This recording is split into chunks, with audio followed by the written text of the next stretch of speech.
naman maniniwala na may insertion, especially sa flood control, si Senator Teresa Ontiveros, ang tingin natin sa kanya, talagang hindi siya papayag dito. Especially ito ang pinakamainit na usapin ngayon. Papunta na tayo sa exciting part. Magkano ba talaga ang insertion ni Senator Teresa Ontiveros ayon mismo sa record ng Senado? Eto. Yun. Ay, napindot. Ay, lumabas. O, ayan na po. Yan po yung ilan sa mga insertions o amendment ni Senator Rizzo Ontiveros. Ang total po, 3,035,800,000. Tapos, andyan po yung mga project. Construction of multipurpose. Ayan po sa Tondo. Construction of multipurpose, District 5, Manila. Construction of road, Barangay Palapad, San Fabian, Pangasinan. Construction of road, Barangay Kasampagan, Lauca. Pero tigil muna ako dito. Tatanungin muna natin ang opisina ni Senator Rizzo Ontiveros. Baka kasi hindi alam ni Senator Rizzo Ontiveros to Itinatanggi po ba nyo na sa inyo ito? Yun po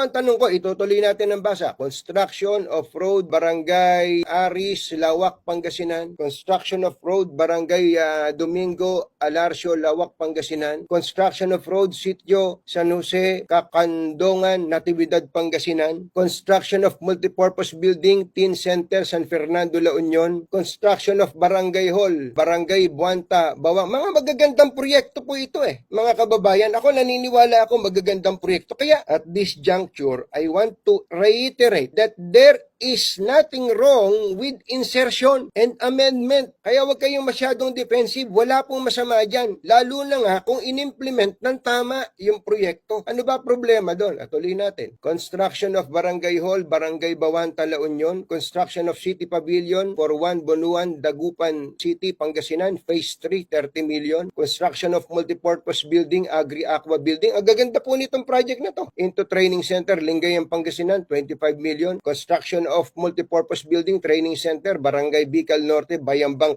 Pangasinan, 20 million. Construction of Obensaban Road at Barangay Gubkok, Tabuk, Kalinga, 25 million. Construction of road, Barangay Kabarutan, Kawayan, Isabela, 10 million. Concreting of road, Barangay Babaran, Itiaga, Isabela, 10 million. Construction of road, Barangay Garit Sur, Itiaga, Isabela, 10 million. Ito, flood control tong susunod. Construction of Sinili Flood Control Structure Section 3 at Barangay Sinili, Santiago City, Isabela, 100 million. Yan po first page pa lang.